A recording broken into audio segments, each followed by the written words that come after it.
Zion Williamson is the first pick of the NBA draft. He is now officially a Pelican, and being the first pick of the draft comes with high expectations, really high expectations. You know I like to keep expectations as low as possible. Well, Zion Williamson did nothing to keep expectations low. Let's take a look at what he had to say about his goals. I think like everything, MVP, Rookie of the Year, and eventually possibly Defensive Player of the Year, Hall of Famer.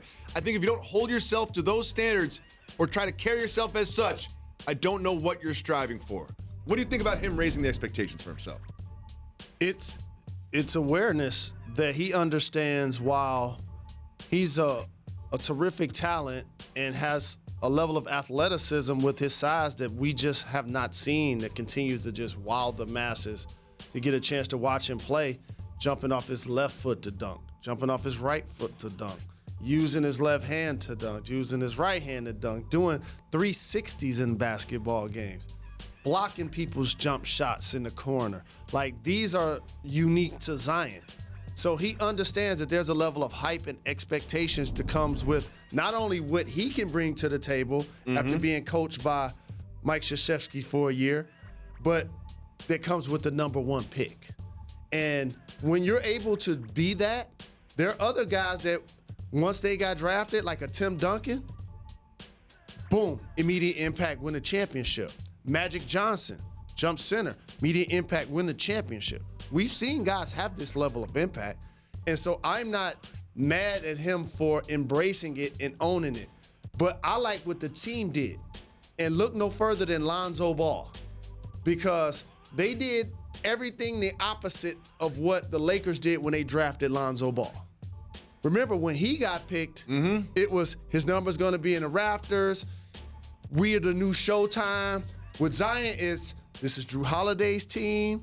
The next day, ribbon cutting with the kids at the basketball camp. It's a different approach to having a lottery pick that allows him to ease into his game, allows him to ease into the league. How he feels about himself is great that he's able to project it and own. So he said he's ready to be the face of the Pelicans. You mentioned sort of like some of the players in the Pelicans. Let's take a look at just a potential starting five for the Pelicans. What do you see here? I see potential. And back to Lonzo Ball, I think being traded from the Lakers is going to be the best thing that ever happens to his career. Really? Yes. And by the way, I said this into this microphone about DAngelo Russell too. Drew Holiday, seasoned veteran, already under contract. We saw him at his best a couple of years ago when they swept Portland.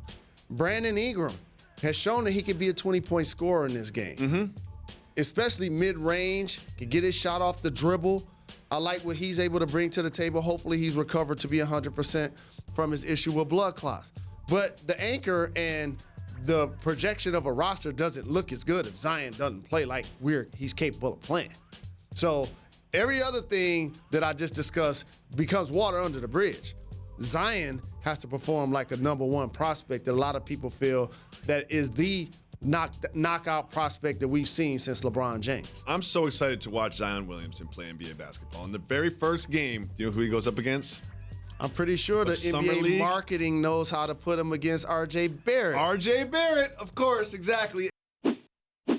Thanks so much for watching ESPN on YouTube. For more sports analysis and highlights, download the ESPN app. And for live streaming and premium content, subscribe to ESPN+.